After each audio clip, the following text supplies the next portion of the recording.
Kalau depa nak mai Kedah, Lebuh Raya jalan mudah, Bukit Kayu Hitam tempat penyudah.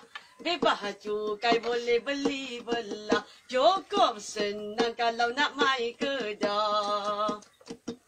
Kampung di Kedah memang pelik nama, Gajah Mati langgar pokok sena.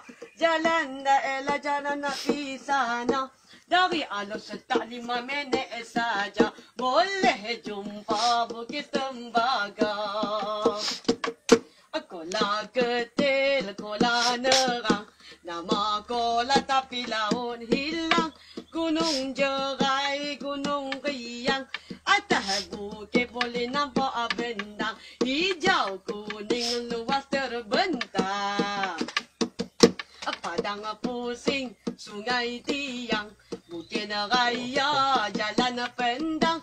Kola Rimau sudah terbilang, Bukit Lada Kubur Panjang. Kalau nak mai boleh tanya orang. Sungai Tani, Tikam Batu, Tanjung Bawai, situ. Pantai Merdeka ai nombor 1. Boleh mandi bawa anak cucu, keadaan balik boleh tidur tangtu. Kota Saran Semut gua Cempedak, Pekan Gurun makin segak. Pekan Baling tapi boleh nampak, Pekan Kuling jalan paling banyak. Dah jadi pandang asai dulu semua.